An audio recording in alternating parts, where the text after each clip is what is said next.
Assalamualaikum warahmatullahi wabarakatuh. Halo kawan-kawan. Oke, kali ini kita akan bahas lagi nih menuju Pilpres 2024 sebab ada yang menarik kawan-kawan. Kita bahas lagi nih masalah Ganjar dan PDIP karena kawan-kawan dari pendukungnya Pak Ganjar menginginkan agar kita membahas juga masalah PDIP dan Pak Ganjar itu. Nah, ternyata kita bisa lihat di sini kawan-kawan bahwa PDIP itu korban survei elektabilitas abal-abal itu. Ternyata PDIP ini kita lihat bagaimana kemudian terjebak di dalam lembaga survei itu. Karena melihat bahwasannya lembaga survei itu selalu memperlihatkan elektabilitas Pak Ganjar nomor 1, maka dari itu PDIP langsung menunjuk Ganjar Pranowo sebagai capres di 2024 itu. Bahkan kemarin di kubu PDIP yang kemarin sudah membranding Ibu Puan selama kurang lebih 10 tahun ke belakang itu, membranding Ibu Puan, akhirnya di menit-menit akhir ditikung oleh Pak Ganjar Pranowo. Jelas mereka kecewa akan hal itu.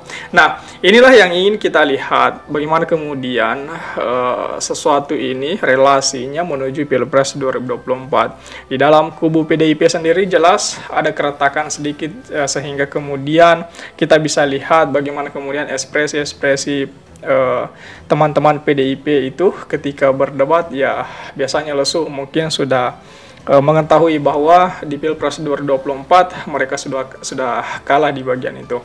Karena inilah yang kita bisa lihat blundernya Ibu Mega ketika menunjuk Pak Ganjar Pranowo. Nah, PDIP korban survei elektabilitas abal-abal. Coba kita kaji lebih dalam lagi mengenai hal ini kawan-kawan.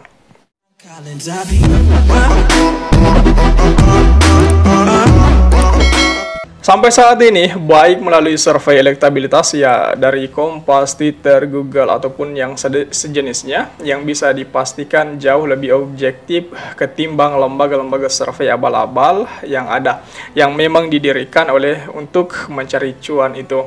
Elektabilitas Pak Ganjar selalu berada di bawah 10% itu. Nah, sungguh menyesakkan PDIP yang partai besar tetapi miskin kader yang berkualitas. Ternyata terjebak oleh skenario Taipan Kongloh yang mengusung calon bonekanya dengan cara menyewa lembaga-lembaga survei abal-abal untuk meninggikan elektabilitas bonekanya itu ke tingkat yang tak masuk akal itu.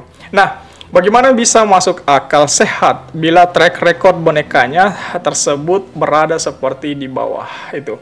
Pertama, Pak Ganjar adalah capres kader partai yang pernah mendapat teguran keras dari partainya sendiri akibat pembangkangan terhadap perintah partai untuk tidak cawe-cawe mencalonkan diri menjadi capres sebelum ada pengumuman resmi capres dari PDIP.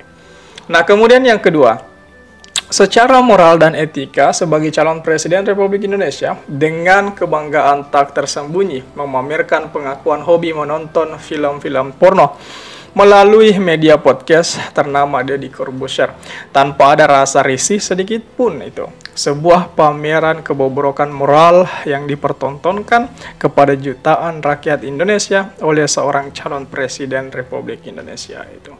Nah, kemudian yang ketiga, saat menjabat Gubernur Jawa Tengah membela investor tambang yang jelas-jelas merusak lingkungan hidup daerahnya sendiri dalam kasus Wadas yang fenomenal itu. Bahkan mengancam rakyatnya sendiri dengan menggunakan kekuatan aparat kepolisian. Bagaimana mungkin masyarakat Indonesia akan memilih capres yang mempunyai track record yang mengancam rakyatnya sendiri yang notabene-nya wajib dilindunginya itu. Nah, kemudian yang keempat, setelah dipimpin Pak Ganjar Pranowo, kemiskinan di Jawa Tengah justru naik ke peringkat lebih tinggi. Meskipun Kementerian Dalam Negeri mencoba meningkatkan kredibilitas Ganjar Pranowo dengan memberikan penghargaan sebagai gubernur terbaik Indonesia tahun 2022, tapi masyarakat terbatas pun tidak ada yang merespon pemberian penghargaan tersebut. Bahkan media nyaris tak memberitakannya sama sekali, sehingga hampir tak terdengar gemanya. Kemudian yang kelima, buruh-buruh di Jawa Tengah tidak berminat mendukung Pak Ganjar Pranowo sebagai capres Republik Indonesia karena tingkat upah minimum regional Jawa Tengah termasuk UMR terendah di provinsi-provinsi di Indonesia. Menunjukkan bahwa Pak Ganjar lebih berpihak kepada penguasa lebih berpihak kepada pengusaha ketimbang kepada buruhnya yang notabene-nya adalah rakyat yang wajib dibela kesejahteraannya. Kemudian yang keenam, Pak Ganjar juga dikenal sebagai pegiat media sosial mania yang rajin berkomunikasi dengan masyarakat secara tulisan dan rasan, sehingga lupa berhubungan langsung dengan rakyatnya sendiri secara lisan dan perasaan. Sungguh menyedihkan. Oleh karena itulah Pak Ganjar banyak tidak mengetahui kondisi rakyatnya sendiri, baik kondisi kesejahteraan maupun kondisi jalan-jalan raya di wilayahnya. Tidak heran bila datang musim hujan, wilayah-wilayah di Jawa Tengah menjadi langganan kebanjiran, bahkan di ibu kota provinsinya sendiri itu, Semarang. Kemudian yang ketujuh, banyak orang dan bahkan mantan relawan pendukungnya di GP Mania, Emmanuel Ebenezer itu memberi kesaksian bahwa Pak Ganjar sombong dan arogan. Penampilan di medsos yang dikesan-kesankan ramah dan familiar jauh berbeda dengan penampilan sesungguhnya sehari-hari. Pemimpin itu wajib dekat dan akrab dengan rakyat tentunya.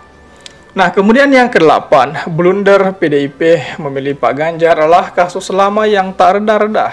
Pak Ganjar selalu dikaitkan dengan kasus korupsi EKTP yang melibatkan dana triliun rupiah saat ia menjadi anggota DPR dari PDIP. Ditegaskan di dalam persidangan bahwa Pak Ganjar menerima dana suap sebesar 520.000 US dollar itu. Sebagaimana mungkin rakyat akan memilih capres yang ditengarai menerima uang suap ratusan ribu dolar itu. Kemudian yang ke-9, posisi Pak Ganjar jelas lebih buruk ketimbang Pak Jokowi saat digadang-gadang menjadi capres. Bila Pak Jokowi diklaim Megawati sebagai petugas partai, maka kini Pak Ganjar Pranowo diklaim masyarakat luas sebagai petugasnya dari petugas partai itu. Dengan track record seperti di atas itu, seperti ke-9 tadi yang saya sebutkan, sungguh tak masuk akal. Bila melalui proses pemilihan presiden yang wajar dan fair, Pak Ganjar Pranowo bisa terpilih sebagai Presiden Republik Indonesia. Kemudian, beberapa faktor yang menambah berat beban untuk meningkatkan elektabilitas Pak Ganjar Pranowo. Faktor-faktor ini jelas bakalan merusak elektabilitas Pak Ganjar. Yang pertama, di dalam tubuh PDIP sendiri, Pak Ganjar mendapat resistensi yang kuat dari para pendukung Bu Puan yang selama hampir 10 tahun ke belakang ini bersemangat menyiapkan Puan untuk RI 1 dan secara tiba-tiba direnggut harapan mereka begitu saja dalam waktu yang sangat singkat. Secara psikologis mereka merasa sangat tidak siap untuk menghadapi perubahan tujuan yang harus mereka jalani. Kemudian yang kedua, para caleg PDIP yang telah mempersiapkan diri untuk kampanye pemilihan anggota legislatif harus bekerja keras untuk diri mereka sendiri. Dan sebagian sangat besar tidak peduli pada pilpres karena capres yang disodorkan partainya adalah rekan mereka sendiri yang mereka sudah tahu track recordnya itu, karakter dan kualitas moral rekannya tersebut. Mereka tidak berminat menggolkan rekan tersebut untuk menjadi presiden karena chemistry mereka selama ini adalah menggolkan Ibu Puan untuk menjadi presiden atas atau setidaknya menjadi wakil presiden Republik Indonesia. Kemudian yang ketiga, kondisi psikologis ini sama sekali tidak dipahami oleh Ketua Umum PDIP, Ibu Megawati Soekarno Putri, yang menentukan sendiri calon presiden dari PDIP, tanpa meminta masukan dari pembantu-pembantunya, yang notabene akan membantunya dalam mensukseskan kerja besar pemilu dan pilpres mendatang. Kini, Ibu Mega harus menghadapi kenyataan pahit itu. Perintahnya tidak didukung penuh oleh para pembantunya bahkan sampai ke daerah-daerah. Pembelahan di dalam tubuh PDIP tidak akan bisa dikendalikan oleh siapapun saat ini karena perjuangan PDIP sudah keluar dari roh dan jiwa Soekarnoisme yang berlandaskan Marhainisme. Ya wallahu a'lam. Nah, inilah tulisan yang saya kutip dari FNN itu. Saya pikir ini perlu kita sampaikan ke publik, ini perlu kita kaji lebih jauh apakah kemudian betul-betul PDIP telah masuk dalam perangkap dari lembaga survei abal-abal yang telah mendorong Pak Ganjar capres di Pilpres 2024, padahal Pak Ganjar punya banyak sekali minus untuk dicapreskan. Nah, bagaimana tanggapan kawan-kawan akan hal ini? Sepakatkah kawan-kawan ketika dikatakan PDIP telah terperangkap dalam survei abal-abal? Coba tulis tanggapan kawan-kawan di kolom komentar. Oke, share juga video ini supaya banyak yang tahu informasi ini dan juga bisa ikut berkomentar di bawah. Oke kawan-kawan, jadi saya pikir itu saja dulu. Terima kasih telah tiba di sini. Jangan lupa subscribe agar tidak ketinggalan pada video selanjutnya. Sekali lagi terima kasih dan wassalamualaikum warahmatullahi wabarakatuh.